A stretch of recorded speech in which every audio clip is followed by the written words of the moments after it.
Middle east में जो कुछ हो रहा है वो अब सिर्फ खबर नहीं रही। मेरे लिए ये एक पर्सनल कहानी बन गई है। आज हम इसी पर बात करेंगे कि कैसे एक चिंगारी ने पूरे इलाके को आग में झोंक दिया। और जानते हैं ये सब शुरू कैसे हुआ? सिर्फ एक कैंसिल हुई फ्लाइट से। कल सुबह तक मैं अपनी फैमिली के साथ दुबई में था और जब हम वहां से निकले तो हमारे टेक ऑफ के कुछ ही घंटों के अंदर दुबई एयरपोर्ट पर धुआं उठने लगा और बुर्ज खलीफा के ऊपर ड्रोन मंडराने लगे। और ये सब तब हो रहा था जब मेरे परिवार के कुछ लोग अब भी वहीं उस शहर में फंसे हुए थे। तो चलिए सबसे पहले बात करते हैं दुबई में हुए उस वाक़े की जिसने इस ग्लोबल संकट को हमारे लिए एक पर्सनल कहानी बना दिया। हम पाम जुमेराह पर जिस होटल में रुके थे उसी के पास एक जोरदार धमाका हुआ। किस्मत अच्छी थी कि हमारी फ्लाइट सुबह सुबह की थी और वक्त पर निकल गई। लेकिन जब हम हवा में थे तभी हमलों की खबरें आने लगी और लैंड करने के बाद जो पता चला उससे तो हमारे होश उड़ गए। दुबई एयरपोर्ट को पूरी तरह खाली करा दिया गया था। सारी फ्लाइट्स कैंसिल हो चुकी थीं और मेरे परिवार के कुछ लोग वहीं एयरपोर्ट पर फंसे रह गए थे। तो सवाल ये उठता है कि आखिर ये सब हुआ क्यों? अब इस पर्सनल कहानी से थोड़ा बाहर निकलते हैं और उस बड़ी घटना को देखते हैं जिसने इस पूरे संकट की आग लगाई। ईरान पर हुआ एक बहुत बड़ा सैन्य हमला। अमेरिका और इजराइल ने मिलकर ईरान पर एक जबरदस्त मिलिट्री अटैक लॉन्च किया जिसे नाम दिया गया ऑपरेशन एपिक फ्यूरी। अमेरिकी अधिकारियों का कहना है कि इसका मकसद ईरान की मिसाइल इंडस्ट्री और उसकी टॉप लीडरशिप को पूरी तरह से खत्म करना था। लेकिन इस हमले की जो सबसे चौंकाने वाली बात थी वो ये कि ईरान की supreme leader Ayatollah Ali Khamenei के घर पर सीधा हमला हुआ। बाद में ईरान के सरकारी मीडिया ने कंफर्म किया कि इस हमले में खामेनेई, उनकी बेटी, दामाद और पोती सबकी मौत हो गई है। इतना ही नहीं, एक डिफेंस मीटिंग के दौरान कई टॉप मिलिट्री कमांडर भी मारे गए। इसके बाद ईरान ने 40 दिन के राष्ट्रीय शोक का ऐलान कर दिया। इस पर अमेरिका का रिएक्शन कैसा था? बिल्कुल सीधा और साफ। डोनाल्ड ट्रंप ने कहा जो लोग सारे फैसले लेते थे उनमें से ज्यादातर अब नहीं रहे। अब जाहिर है ईरान चुप तो नहीं बैठने वाला था। तो अब देखते हैं कि ईरान ने इस हमले का जवाब कैसे दिया जिसने देखते ही देखते पूरे खाड़ी क्षेत्र को आग की लपटों में घेर लिया। ईरान ने जवाबी कार्रवाई शुरू की जिसे नाम दिया ऑपरेशन ट्रू प्रॉमिस 4। और इस बार निशाना सिर्फ इजराइल नहीं था। यूएई, कतर, बहरीन और कुवैत पर भी मिसाइलें दागी गईं। 27 अमेरिकी मिलिट्री बेसों को टारगेट किया गया, लेकिन साथ ही साथ 5 स्टार होटल्स और इंटरनेशनल एयरपोर्ट्स जैसे सिविलियन इलाकों पर भी हमले हुए। बहरीन में तो अमेरिकी नेवी के 5th फ्लीट बेस पर एक मिसाइल सीधा जाकर लगी। अब एक नंबर पर नजर डालते हैं, 1 करोड़ से ज्यादा।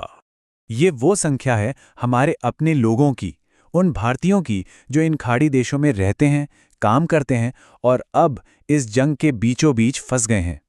जहां ये मिसाइलें गिर रही हैं वहां लाखों भारतीय मजदूर, हमारे दोस्त और रिश्तेदार रहते हैं। तो अब बात करते हैं कि भारत के लिए ये सिचुएशन कितनी खतरनाक है। ये पूरा सीन भारत की इकोनॉमी और सिक्योरिटी के लिए एक बुरे सपने जैसा क्यों है? देखिए, भारत अपने कुल कच्चे तेल का 50% से भी ज्यादा हिस्सा हॉर्मुज़ जलडमरू मध्य के रास्ते से मंगाता है। अब अगर ईरान ने इस रास्ते को बंद कर दिया, जैसा कि खबरें आ रही हैं, तो भारत की तेल सप्लाई पर बहुत बुरा असर पड़ेगा। और इसका मतलब क्या है? पेट्रोल डीजल के दाम आसमान पर, महंगाई बढ़ेगी और रुपए की कीमत गिरेगी। और यहाँ टाइमिंग का खेल देखिए। प्रधानमंत्री मोदी इस हमले से ठीक 2 दिन पहले इजराइल के दौरे पर थे और इजरायली अधिकारियों ने खुद यह माना है कि इस हमले की प्लानिंग हफ्तों से चल रही थी। अब जो आलोचक हैं उनका यह कहना है कि इस विजिट से एक गलत मैसेज गया कि भारत इस मामले में अपनी पुरानी न्यूट्रल यानी तटस्थ रहने की पॉलिसी को छोड़ रहा है। चलिए अब थोड़ा पीछे चलते हैं और ये समझते हैं कि इस जंग की जमीन आखिर तैयार कैसे हुई। ये सब इतना अचानक नहीं हुआ। इसकी शुरुआत हुई दिसंबर 2025 में, जब ईरान की इकोनॉमी पूरी तरह से बैठ गई और वहां बड़े पैमाने पर प्रदर्शन शुरू हो गए।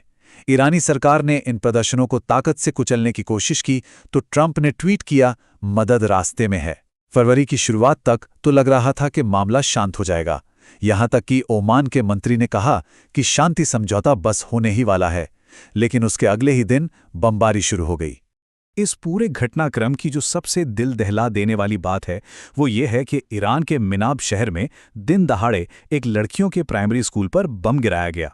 और अंदाजा है कि इस एक हमले में कम से कम 100 बच्चों की जान चली गई। और विडंबना देखिए, इस हमले के ठीक बाद इजराइल के ऑफिशियल सरकारी ट्विटर अकाउंट से ट्वीट किया गया, इजराइल को अपनी रक्षा करने का अधिकार है। ये उस वक्त कहा गया जब पहला हमला खुद उनकी तरफ से किया गया था। तो अब हम आते हैं सबसे बड़े सवाल पर। क्या इतिहास खुद को दोहरा रहा है? और अगर हां, तो इसका अंजाम क्या होगा? ये पूरी कहानी हमें साल 2003 के इराक युद्ध की याद दिलाती है। तब भी कहा गया था कि मकसद एक तानाशाह को हटाना है। वादा किया गया था कि शांति और लोकतंत्र आएगा। लेकिन हुआ क्या? दशकों तक चलने वाली अस्थिरता। अब ईरान में भी वही मकसद बताया जा रहा है और वही वादा किया जा रहा है।